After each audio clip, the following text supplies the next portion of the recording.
Halo, selamat pagi, selamat siang, selamat sore, selamat malam, salam apapun itu di saat kapanpun Anda menonton video saya.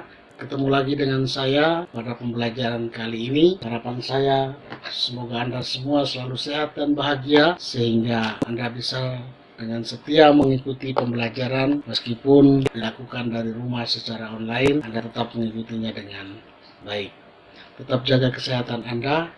Jika Anda keluar rumah, taati protokol kesehatan sehingga kesehatan, keselamatan Anda dan keluarga serta teman-teman, saudara-saudara yang ada di sekitarmu menjadi terjaga dengan baik. Terima kasih telah berkunjung ke channel saya dan menonton video-video pembelajaran dari saya. Harapan saya semoga Anda selalu setia mengikutinya.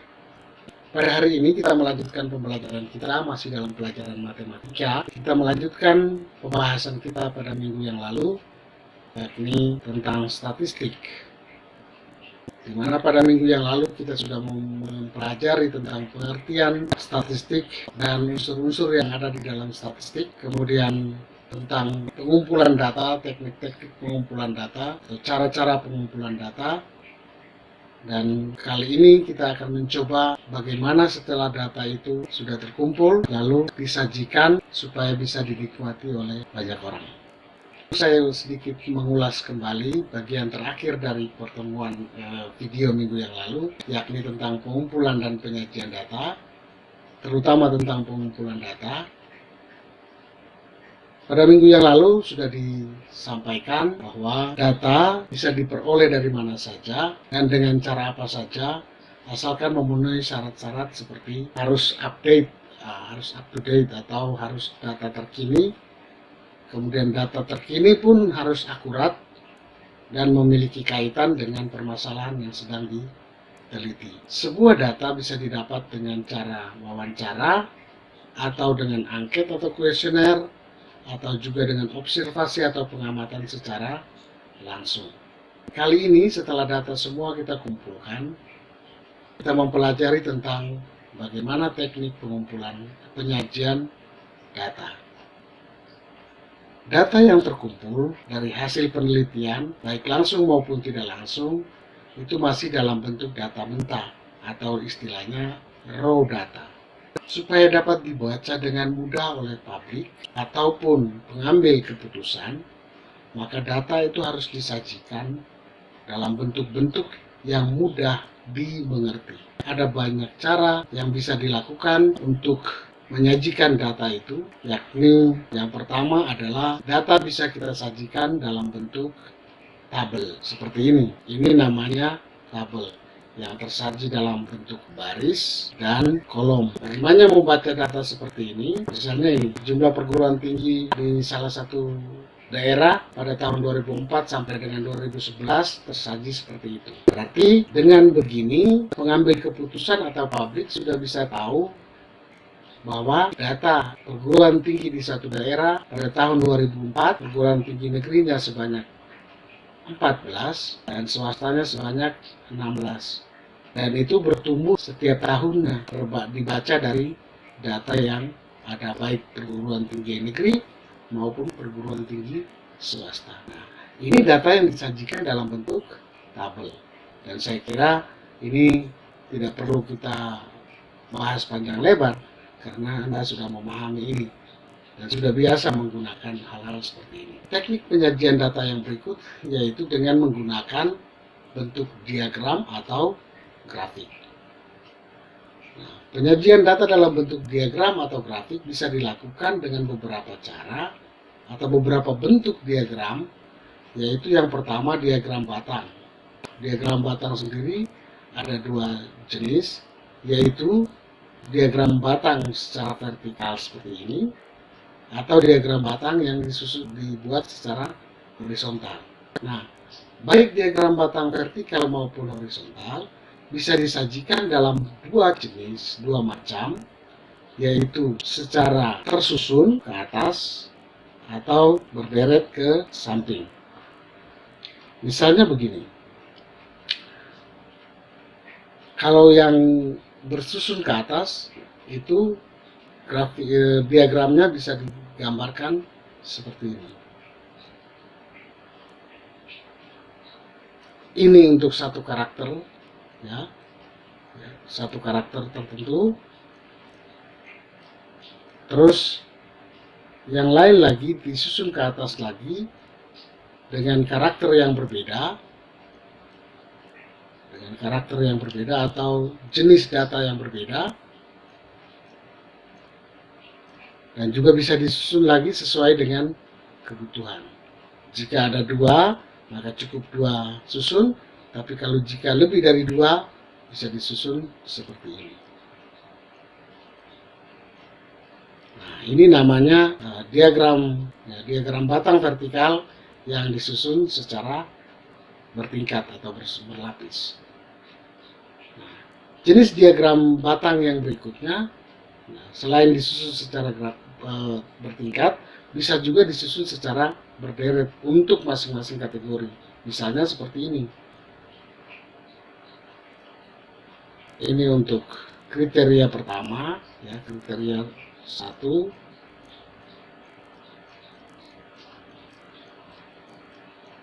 Kemudian ini misalnya kriteria yang kedua. Oke.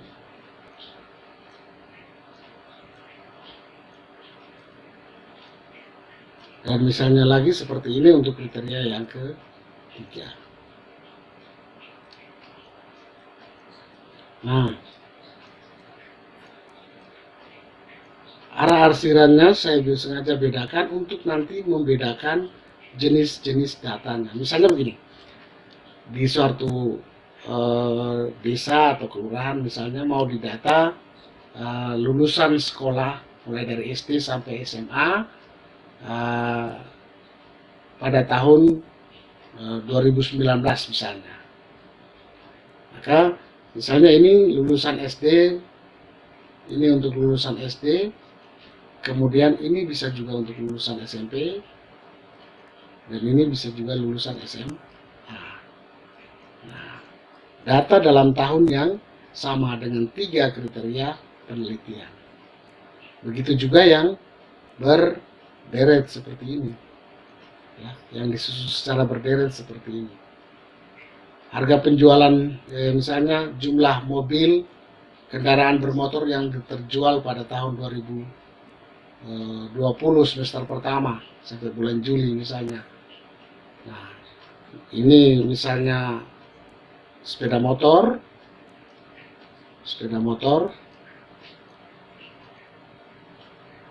Nah, ini misalnya mobil sedan. Ini misalnya minibus. Nah, maka kriteria penilaian, kriteria penelitian atau kategori-kategori penelitian dibuat secara berderet seperti ini dalam tahun yang sama. Nah, itu penyajian data dengan dalam bentuk diagram batang, baik vertikal maupun horizontal. Nah, bagaimana dengan horizontal? Ini kan kita bikin secara vertikal dua-duanya. Nah, secara horizontal digambar dengan cara yang sama dengan arah yang horizontal. Misalnya seperti ini.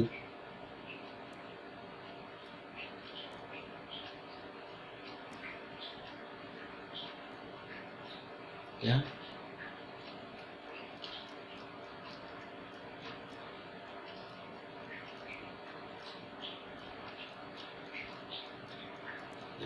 Seperti itu. Begitu juga diagram batang yang deret bisa digambar secara horizontal, ya, seperti ini.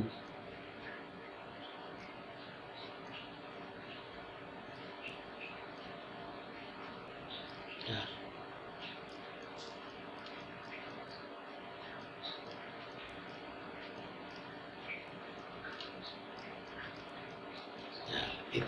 Itu diagram batang. Berikutnya adalah diagram garis. Nah, diagram garis kita hanya menghubungkan titik potong antara sumbu X dan sumbu Y, atau salah satu kriteria dengan kriteria variabel pendukung yang lain. Misalnya data perguruan tinggi negeri negeri dan swasta di suatu daerah seperti tadi disajikan dalam tabel tadi, kita bisa gambarkan dalam bentuk diagram garis. Maka kita cuma menentukan titik potongnya saja. Misalnya ya, perguruan tinggi negerinya seperti apa? Perguruan tinggi negeri di tahun 2004 misalnya. Ini tahun 2004. Negeri berapa, swasta berapa. Misalnya kita bikin keterangan di sini warna merah, ya, merah untuk negeri karena plat motornya, plat nomor kendaraannya juga merah. Kemudian warna hijau, warna yang lain, warna biru misalnya, warna biru untuk pegawai untuk perguruan tinggi swasta. Nah, maka kita tinggal membuatnya untuk perguruan tinggi negeri. Untuk perguruan tinggi negeri seperti apa? Tahun 2004. Tahun 2004 ada 14 misalnya ini 10, 20,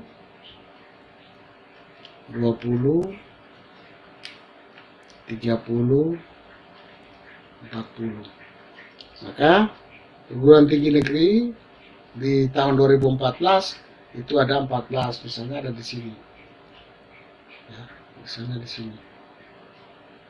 Kemudian tahun 2015 ada 15. Tahun 2005 ada 15, 2005, 2006, 2007, 2008, cukup ya, sampai situ aja ya. Atau deh 2009, 2010. Oke. Nah, 2004 itu 14, 2005 dia 15. Misalnya ada di sini. Kemudian 2006 ya karena krisis perguruan tinggi 1 tutup. Balik lagi ke 14 misalnya. Nah, kemudian 2007 makin menurun di angka 10. Nah, 2008 mulai bangkit kembali ekonomi, naik lagi dia menjadi 12. Lalu 2009 18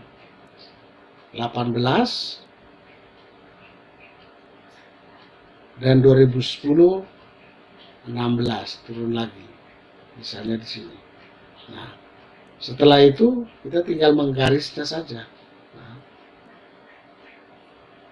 ya kira-kira seperti itu ya.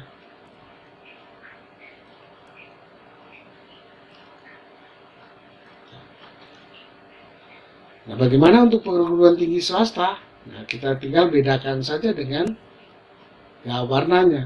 Perguruan tinggi swasta di tahun 2004 itu ada 6.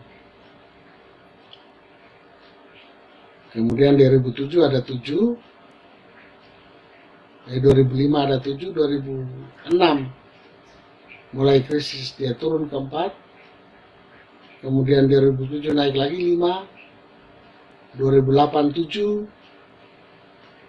2009 6, dan 2010 9. Nah, tinggal kita garis. Nah, ini cara membuat diagram garis. Nah, dari diagram ini dengan keterangan yang ada di sebelah kanan ini, siapapun bisa mengetahui apa yang kita maksudkan. Ya, tentu saja dengan pemberian judul, jumlah perguruan tinggi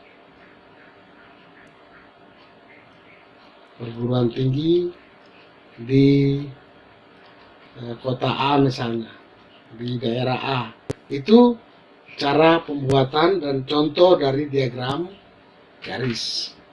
Contoh yang lain misalnya seperti ini, data pinjaman buku pada sebuah perpustakaan pada bulan Juli sampai Desember tersaji dalam bentuk tabel seperti ini. Nah, bagaimana cara kita menggambarkan data tersebut dalam bentuk grafik? Nah, Juli, berarti kita mulai dari bulan Juli, Agustus, September, Oktober, November, Desember. Nah, setelah itu kita tinggal menentukan titik-titiknya. Juli 5, Agustus 9, September 20,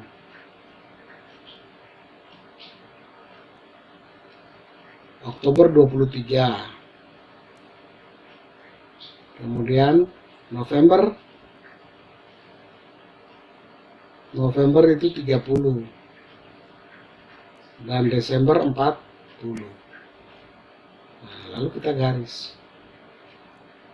Ini namanya diagram garis. Saya kira Anda juga cukup paham dengan hal ini, ya. Kemudian cara penampilan data yang berikutnya adalah dengan menggunakan diagram lingkaran.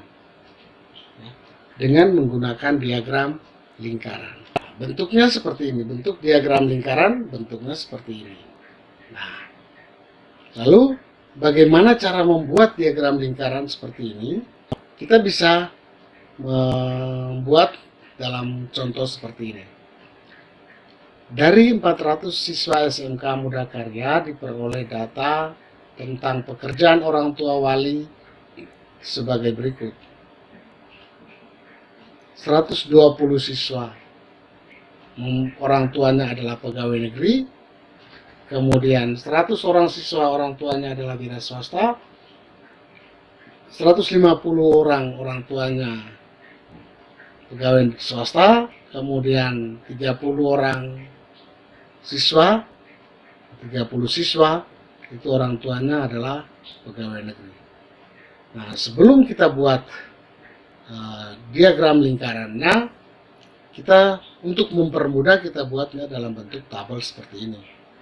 Ya, kita buat dulu tabelnya. Misalnya kita kasih nomor, kemudian nomor 1, 2, 3, 4. Apa saja yang diperoleh, data apa saja yang kita peroleh? Data pekerjaan orang tua, apa? Pegawai negeri. Terus apalagi? Wira swasta, ya, wira swasta. Kemudian apalagi? Pegawai swasta. Dan yang terakhir adalah TNI. Nah, jumlahnya berapa? Pegawai negeri 120, kemudian pegawai wira swasta itu 100, pegawai swasta itu 150, dan sisanya 30 itu TNI.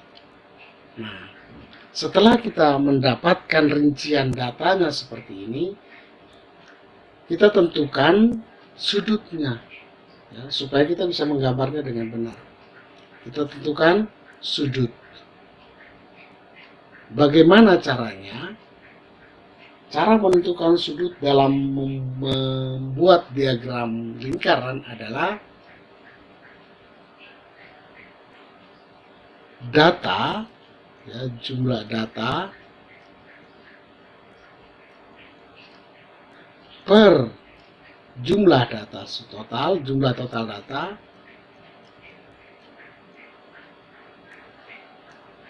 dikali sudut lingkaran, yaitu 360 derajat.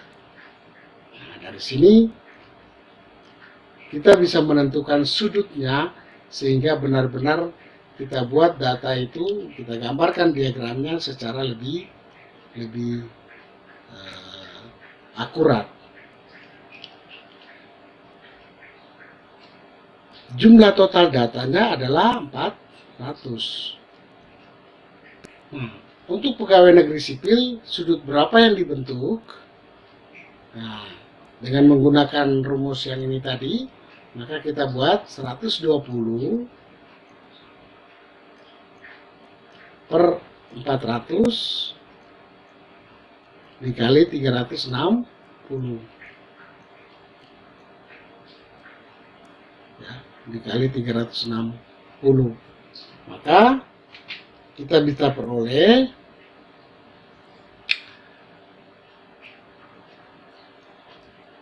setelah kita hitung, kita akan memperoleh 108 derajat. 108 derajat, 120 per 40, 120 per 400, kita bisa bagi dengan 40, menjadi 30 per 10, ya kan, 3 per 10, ini 3 per 10, nah, kemudian 360 bagi 10 itu 36. Nah, 36 kali 3 itu 108. Kemudian wira swasta berapa derajat? 100 per 400 dikali 360. Seperempat dari 360 adalah 90 derajat. Nah, pegawai swasta berapa? Pegawai swasta, saya ganti warnanya supaya lebih bagus ya. Pegawai swasta itu diperoleh 150 per 400 kali 360, maka diperoleh angka, saya langsung saja ya, 135 derajat. Kemudian 30 per 400 kali 360 ya, kali 360, maka akan diperoleh 27 derajat. Nah, setelah kita mendapatkan ukuran sudut lingkarannya, maka langkah yang terakhir adalah kita menggambarkan. Nah, misalnya begini, saya tidak perlu lurus lagi ya. Ini 108. Kemudian ini 90. Lalu 135 dan 27 derajat. Nah, ini cara membuat diagram lingkaran. Nah, cara membuat diagram lingkaran. Setelah kita mengetahui contoh soal, jenis-jenis diagram dan beserta dengan contoh soalnya, maka berikut ini ada tugas yang harus Anda kerjakan. Ya. Silakan kerjakan, diketahui 80 orang dan segala macam dan seterusnya. Ya. Kerjakan tugas ini dengan baik. Nah, jika belum memahami cara-cara atau langkah-langkahnya, silakan cari sumber di internet atau bertanya melalui jalur pribadi. Demikian materi hari ini. Semoga Anda bisa mengikutinya dan sampai jumpa pada video-video yang akan datang.